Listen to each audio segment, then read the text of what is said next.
너는 내게 부르짖으라.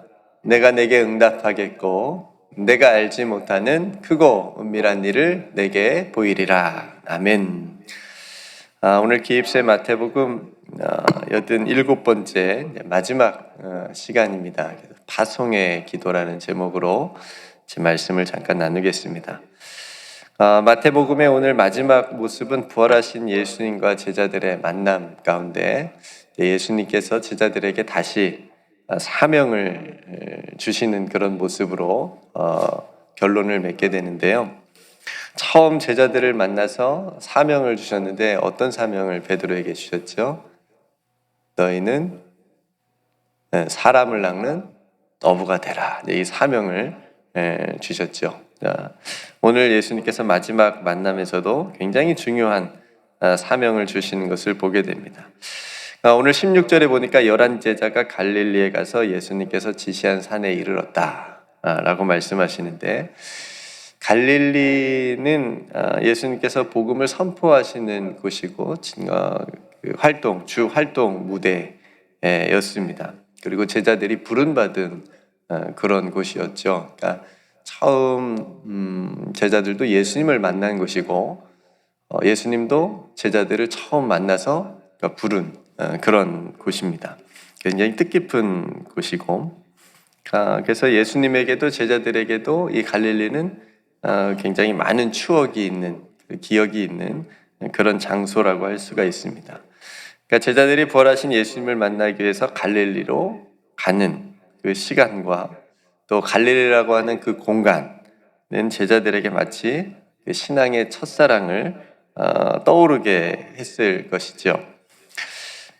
예수님을 처음 만났던 자리, 예수님과 뜨겁게 함께했던 어떤 그런 공간에 가보는 것은 우리의 신앙을 다시 생각해보고 또 우리의 신앙을 조금 새롭게 하는, 또 다시 어떻게 보면 처음 자리로 가서 다시 한번 마음을 새롭게 하고 결단하게 하는 그런 유익이 있는 것 같습니다.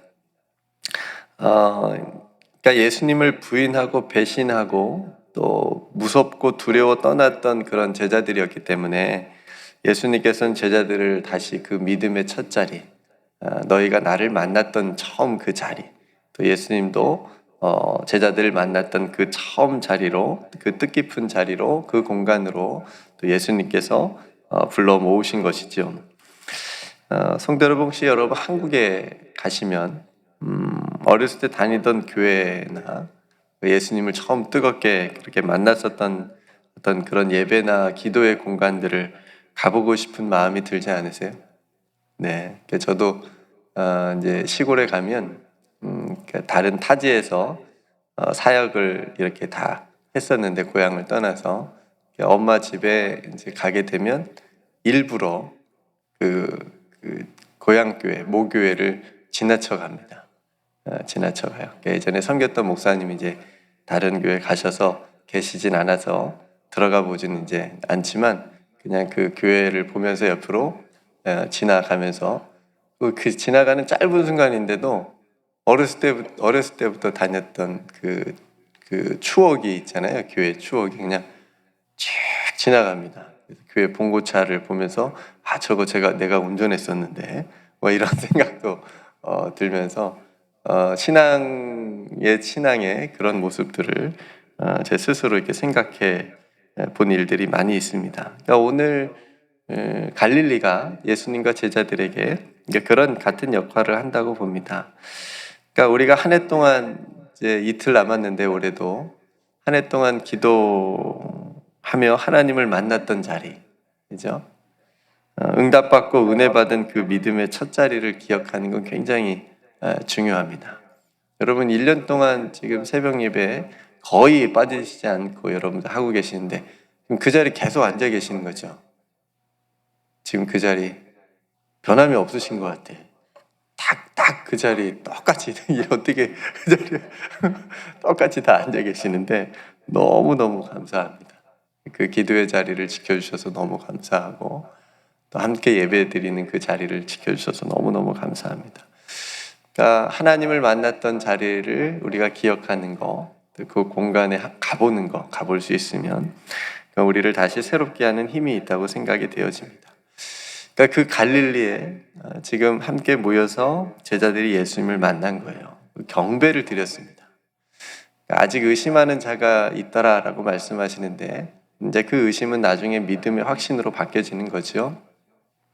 아직도 얼떨떨하겠죠. 아니, 예수님이 부활하시다니, 부활하신 예수님을 우리가 만나다니, 이런 어떤, 그러니까 불신으로서의 의심이 아니고 얼떨떨함으로, 이게 정말 실제인가? 라고 하는 그런 의심이라고 생각이 되어지고요. 어쨌든 이 11 제자가 만나서 예수님께 경배했다, 오늘 말씀하고 있습니다. 그러니까 마태복음에서 제자들이 예수님을 경배했다라고 하는 말은 지금 이곳에서 처음입니다. 아니, 이 마지막 부분에 부활하신 예수님을 경배하는 제자들의 모습을 우리에게 마태는 보여주고 있는 거예요. 그러니까 부활하신 예수님이 이제 제자들에게 참으로 경배의 대상이 된 겁니다. 그러니까 그전에는 지금까지는 예수님을 따라다니면서 스승이었고, 베드로가 예수님에 대해서 하나님의 아들이시고 그리스도라고 고백은 했지만, 그렇죠? 경배까지는 하지 못했는데 지금 이 마지막 순간에 예수님을 경배하는 그런 모습, 그러니까 예수님께서 누구신지를 이제 밝혀주고 있는 거죠. 이제 예수님께서 갈릴리에서 제자들에게 처음 사명을 주신 것처럼 이제 마지막 마태복음 이 마지막 순간에 만남에서 사명을 주신 것으로 보고 있는데, 제자들에게 주신 3가지 사명은 이렇습니다. 예수의 제자를 삼으라. 너희는 가서 모든 민족으로 제자를 삼으라. 그리고 그 제자 삼은 자들에게 뭘 줘라?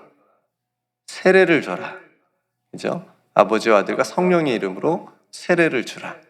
그 다음에 마지막에 내가 너희에게 가르쳐 준 모든 것을 가르쳐서 지키게 하라. 이 3가지 사명을 줘요. 제자를 삼으라, 세례를 줘라, 가르쳐 지키게 하라. 너무너무도 중요한 3가지 사명을 줍니다. 그러니까 이 일은 예수님께서 이 땅에 하신 일이에요. 예수님께서 하신 일들을 이제 제자들에게 위임하는 거예요. 이제 너희들이 해야 된다라고 말씀하시는 거죠. 중요한 핵심은 뭐냐면 영혼을 구원하고 제자 삼는 일입니다. 제자들에게 준 이 사역의 핵심이 제자를 삼고 영혼을 구원하는 일을 너희들이 계속해야 된다라고 말씀하시는 거예요. 그러니까 이 3가지 사명은 지금 11제자에게만 준 사명이 아니고 우리 지금 이 땅의 교회들에게 준 사명이고 저와 여러분들에게도 준 이 땅의 모든 그리스도인에게 주는 사명입니다. 이 3가지 사명의 의미를 간단하게 살펴보면, 먼저 첫 번째 사명이 가서 모든 민족을 제자로 삼으라. 이거는 땅끝까지 가서 복음을 전하라 라고 하는 거죠. 모든 민족이니까. 그리고 제자를 삼으라고 하는 말은 너희들도 그런 것처럼 다른 사람도 예수님의 제자의 삶을 살아갈 수 있도록 너희들이 도와라 라고 하는 그런 의미가 담겨져 있습니다.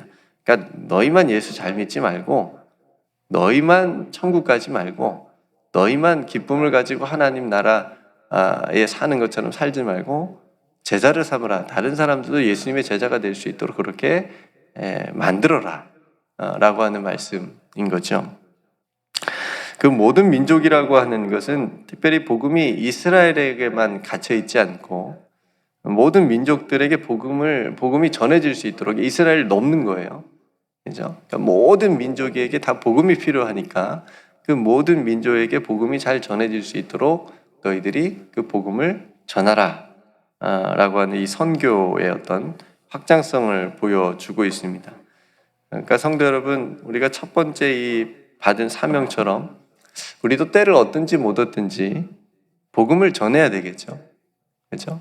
그러니까 복음을 갖고만 있지 말고 이 예수 그리스도라고 하는 생명의 복음을 아직 이 복음을 모르는 사람들에게 전할 수 있는 어떤 기회를 얻고, 그 기회가 있다면, 주신다면 그 기회를 선용을 해가지고 온전하게 잘 전해야 되겠죠. 그리고 예수님을 따라갈 수 있는 삶을 살아가도록, 그들도 예수님을 닮아가도록, 그들도 예수님의 제자가 될 수 있도록 그렇게 우리가 돕는 거죠. 그런 삶을 저와 여러분들에게 살아가도록 오늘 첫 번째 사명을 주시는 겁니다. 두 번째 사명은 뭐냐면 아버지와 아들과 성령의 이름으로 세례를 베풀라라고 하는 건데, 그러니까 제자를 삼은 이후에 할 일은 예수님의 제자된 하나님의 사람들에게 세례를 베푸는 거예요. 그죠? 세례를 베푸는 거. 제자를 삼고 그들에게 이제 세례를 베푸는 건데, 초대교회 공동체 안에서 세례를 받는 것은 이 복음을 위해서 생명을 거는 행위입니다. 그러니까 오늘날 우리는 너무나도 영광스럽게 축복을 받으면서 꽃다발을 받으면서 그렇게 세례를 받고 그러는데, 이 당시를 여러분들 한번 떠올려 보시면 잡히면 죽어요. 그죠? 그러니까 세례를 받는다라고 하는 내 생명을 주님께 드린다는 거예요. 생명을 거는 행위였습니다. 예수님을 믿는 행위는. 예수님의 제자가 된다라고 하는 것은 목숨을 걸어야 됐어요. 그러니까 이게 얼마나 위험한 일이고 엄청난 일입니까? 실제로 사도행전에 보면 야고보 사도가 순교하잖아요. 그죠? 스데반도 스데반 집사님도 순교하게 되어지고 그런 모습들이 있으니까 생명을 거는 그런 제자의 삶을 우리가 볼 수 있습니다. 그러니까 세례를 베풀라 라고 하는 이 말씀 안에는 내가 생명을 걸고 예수님을 믿고 따라올 어떤 그런 예수님의 제자들을 함께 동행하고 또 그런 제자들과 함께 예수 그리스도의 복음을 또 증거하는 삶을 살라라는 말씀이 담겨져 있습니다. 그러니까 세례라고 하는 것은 형식이나 단순한 의식이 아닌 거죠. 그러니까 아버지와 아들과 성령이 역사하시는 거룩한 하나님의 사역이라고 하는 겁니다. 한국에선 기독교 대학에 지원을 하기 위해서는 세례가 꼭 필요했습니다. 세례 증서를 꼭 그 서류의 한 가지였어요. 그래서 그 대학에 지원하기 위해서 세례 증서가 필요했는데 전혀 세례 교육이나 신앙 고백이나 이런 거 없이 그냥 그 대학에 지원하기 위해서 어떤 증서가 필요하니까 세례 받으면 안 되냐고. 이런 일들이 있습니다. 어떻게 할까요? 줄까요, 말까요? 못 주는 거죠. 믿음의 고백 없이 어떤 자기의 유익을 위해서 세례받는 것이 결코 아니기 때문에 그렇게 해서도 안 되고, 그렇죠? 그러니까 아버지와 아들과 성령이 역사하시는 거룩한 하나님의 사역을 그렇게 완전히 아무것도 아닌 것으로 자기의 유익을 위해서 그렇게 사용되는 건 그건 너무너무나 하나님께 안 되는 일이죠. 또 아버지와 아들과 성령의 이름으로 세례를 베풀라라고 하는 이 말씀의 의미는 세례를 베풀고 받는 것은 그 세례의 주체가 사람이 아니라고 하는 거예요. 삼위일체 하나님이시다라고 하는 것을 분명하게 이 말씀 속에서 우리가 알 수 있습니다. 그래서 예수님의 제자는 이 세례를 받음으로 인해서 옛사람은 죽고 새 사람으로서 복음의 일꾼들이 되는 겁니다. 여러분, 우리 모두 세례를 받았죠? 세례를 받은 자로 하나님의 자녀답게 예수 그리스도의 제자답게 살아갈 수 있는 저와 여러분들이 되기를 주님의 이름으로 간절히 축복합니다. 세 번째 사명은 분부한 모든 것을 가르쳐 지키게 하라입니다. 여러분, 이 땅에서 예수님께서 하신 세 가지 사역 혹시 기억하시나요? 전에 나누었었는데 하나님의 말씀을 가르치시고, 그렇죠? 천국 복음을 전파하시고, 그다음에 마지막 세 번째 모든 약한 것을 고치시고, 가르치시고 전파하시고 고치시는 이 세 가지 사역을 예수님께서 이 땅에서 하셨거든요. 근데 이 세 가지 사역을 이제 마지막 제자들에게 너에게 가르친 모든 것을 또 다른 제자들, 너에게 제자 삼은 그들에게 가르쳐서 지키게 하라라는 사명을 주신 거거든요. 뭘 가르쳐야 될까요? 제자된 우리가 제자 삼아야 되는 그 사람들에게, 또 다른 사람들에게 뭘 가르쳐야 될까? 예수님께서 제자들이 가르쳐 주셨던 것들이죠. 산상수훈을 비롯해서 하나님의 나라에 관한 모든 가르침들 다 하나님의 이 성경 안에 있는 거죠. 그런 가르침들을 제자 삼은 그들에게 가르쳐서 지키게 하라라고 하는 말씀이죠. 지키게 하라는 말씀이 굉장히 중요합니다. 그러니까 하나님의 말씀이 어떤 그냥 지식이나 어떤 이론에만 머물러 있게 하지 말고 지키게 하라라고 하는 말은 삶으로 이어지게 하라는 말씀이잖아요. 삶으로 그 말씀을 살게 하라라고 하는 말씀입니다. 먼저 우리가 이 부분에서 선행해야 될 부분이 있는데 그러려면 먼저 바르게 잘 배워야 됩니다. 잘못된 가르침으로 미혹하고 실족하게 하는 거짓된 사람들이 너무나도 많기 때문에 그렇습니다. 그때도 그랬고 지금도 그렇고 거짓된 교사들과 거짓된 목자들과 선지자들이 너무나도 많습니다. 이 땅에. 그러니까 잘 배우고 잘 배워야 되고 가르쳐야 됩니다. 그래서 오늘날 교회의 가르침과 행함이 굉장히 중요합니다. 교회가 무슨 일을 하는지 봐야 되고 뭘 가르치는지 봐야 됩니다. 내가 한 해 동안 무엇을 배웠는지 하나님의 말씀에 대해서 어떤 가르침을 받았는지 잘 하나도 기억이 안 난다면 이건 목회자의 잘못이겠죠. 목회자도 잘 가르치고 바르게 가르치고 성도들도 잘 바르게 배우고 그래서 세상에 나가서 그 사람들을 아직 믿지 않는 사람들 예수님의 가르침을 모르는 사람들에게 그 가르침을 잘 전해야 되는 거죠.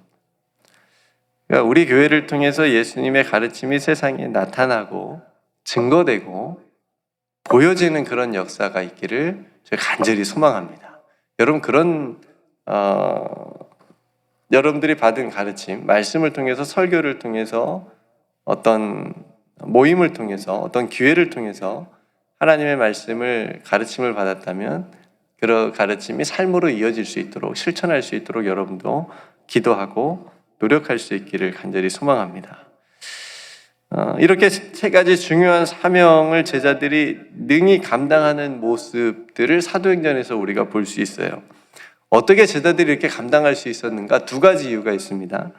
첫 번째는 뭐냐면 하나님으로부터 하늘과 땅의 모든 권세를 받은 예수님께서 그 권세를 제자들에게도 주셨기 때문에 그렇습니다. 16절에 하늘과 땅의 모든 권세를 내게 주셨으니 예수님께서 그 권세를 하나님 아버지로부터 받았는데 그 권세를 제자들에게도 사명을 주시면서 같이 주신 거예요. 이건 이전에도 제자들을 세상에 파송할 때에 그 권세를 주셨잖아요. 그래서 제자들도 세상에 나가서 말씀을 전하고 그리고 복음을 전할 때 귀신이 쫓겨나게 되고 어떤 이런 일들이 일어났었으니까. 그러니까 제자들의 어떤 능력이나 제자들의 힘으로 이 사명을 감당할 수 있었던 게 아니고 예수님께 받은 예수님께로부터 온 그 권세를 가지고 이 사명을 감당했던 거라고 하는 것을 우리가 기억해야 됩니다. 또 한 가지 이유는 뭐냐면 20절에 세상 끝날까지 내가 너희와 항상 함께 있겠다라고 약속하신 그 약속, 실제로 주님과 동행하는 그 능력으로 제자들이 이 사명을 잘 감당할 수 있었다라고 하는 거죠. 사도 바울도 마찬가지입니다. 디모데전서 1장 12절 말씀에 이렇게 고백을 합니다. 나를 능하게 하신. 그러니까 사도 바울 스스로 능력이 있고 자기가 뭐가 자격이 있거나 자기가 뭔가 이거를 감당할 만한 어떤 힘이 있어서 이 이방인의 사도로서 그렇게 사역했던 게 아니고 나를 능하게 하신 그리스도 예수 우리 주께 내가 감사함은 나를 충성되이 여겨 내게 직분을 맡기셨다라고 이렇게 고백합니다. 그러니까 사도 바울의 기본적인 사역의 자세는 주님께서 나를 능력 있게 하셨다. 나를 그 사역을 할 수 있도록 나에게 능력을 주셨다. 힘을 주셨다라고 하는 그런 기본적인 자세가 있는 거예요. 또 고린도전서 15장 10절 말씀에 너무나도 우리가 잘 아는 말씀인데 내가 나된 것은 하나님의 은혜로 된 것이니 내게 주신 그 은혜가 헛되지 아니하여 내가 모든 사도보다 더 많이 수고하였으나 그 다음 뭘까요? 내가 한 것이 아니요. 내가 한 것이 아니요. 오직 나와 함께 하신 하나님의 은혜로라. 뭐라고 얘기해요? 내가 한 것이 아니요. 오직 나와 함께 하신 하나님의 은혜로. 오늘 예수님께서 딱 제자들에게 하신 거하고 똑같잖아요. 내가 세상 끝날까지 너희와 함께 하겠다. 사도 바울도 오직 나와 함께 하신 하나님의 은혜가 내가 다른 사도들보다 더 많이 수고했지만 그렇게 할 수 있었던 것은 오직 나와 함께 하신 하나님의 은혜다. 성도 여러분, 오늘 우리도 사명을 감당할 수 있는, 우리는 연약하고 부족하지만 감당할 수 있는 권세와 능력과 함께 해주시겠다고 약속해 주신 그 은혜로 여기까지 온 줄로 믿습니다. 1년 동안 피아노 새벽 반주시키는 게 이게 보통 힘든 일도 아니잖아요. 그렇죠? 그렇죠? 하나님께서 은혜 주시고 힘 주시고 함께 해주시는 은혜를 주셨기 때문에 그 일도 감당하고 1년 동안 여러분 그 기도의 자리를, 갈릴리와 같은 그 기도의 자리를 지켜주신 것도 모두 우리와 함께 해주신 하나님의 뭐다? 은혜로다 라고 고백할 수 있는 우리가 되기를 주님의 이름으로 축복합니다. 성도 여러분, 예수님께서 우리를 이 땅으로 파송하셨습니다. 제자들을 이 땅 가운데 파송해 주신 것처럼 저와 여러분들도 이 땅에 파송해 주시면서 오늘 3가지 사명을 주셨습니다.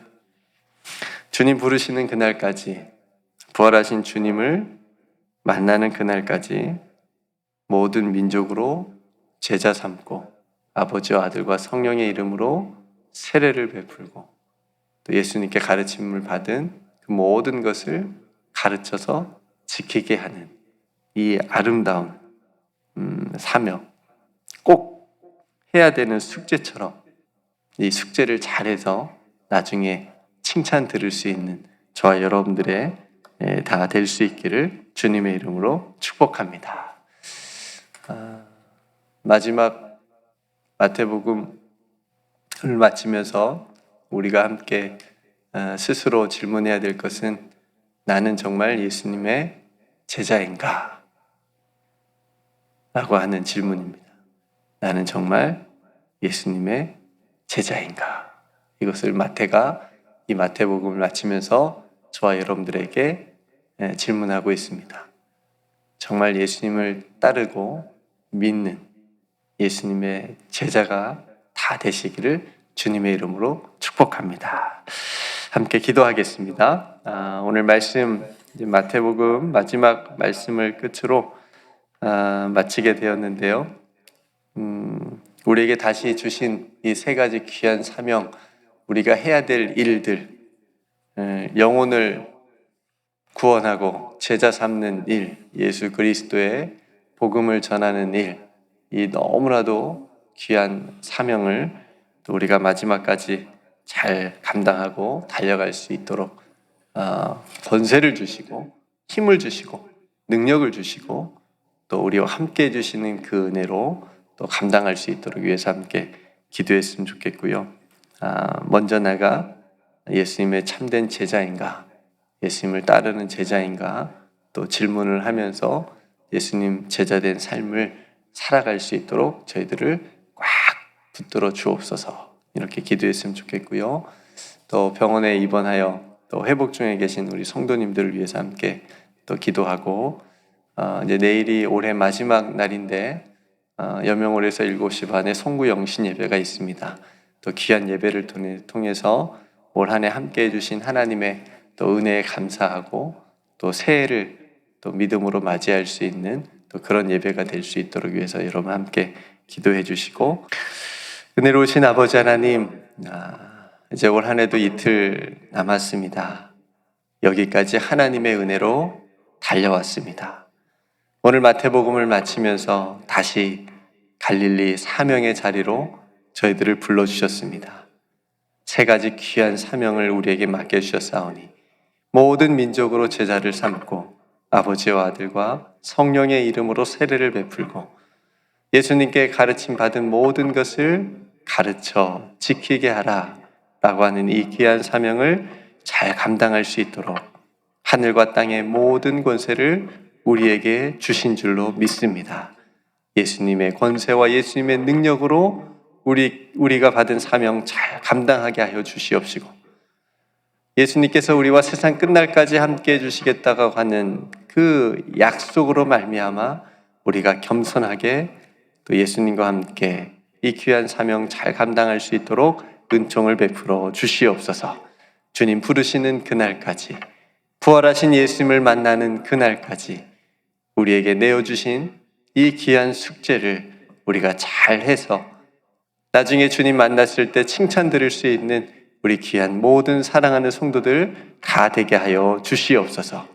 하나님, 올 한 해도 기도의 자리를 우리 성도들이 잘 지켜올 수 있도록 붙들어 주신 것을 감사합니다. 이곳 현장 예배에서 또 온라인으로 함께 깨어 하나님 앞에 예배드리고 기도드린 찬송드린 그 모든 시간들과 그 모든 자리들을 축복하여 주시옵소서. 주님의 사랑으로 우리를 꽉 붙들어 주시옵소서.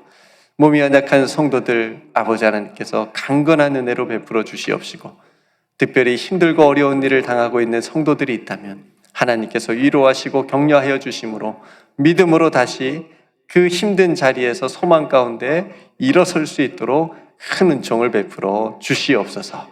아버지 하나님, 오늘도 주님께서 우리에게 약속하신 것 붙들고 하나님이 기뻐하시는 일들을 하는 오늘 하루의 모든 삶이 되게 하여 주시옵소서. 우리 교회를 통하여 하나님의 살아계심을 증거하며 나타낼 수 있도록 주님 도와주시고 사용하여 주시옵시며, 우리 교회가 영적인 노아의 방주가 될 수 있도록 큰 은혜를 더하여 주시옵소서. 우리에게 베풀어 주신 모든 은혜를 하나님께 감사드리며 사랑이 많으신 예수님의 이름으로 간절히 기도드리옵나이다. 아멘.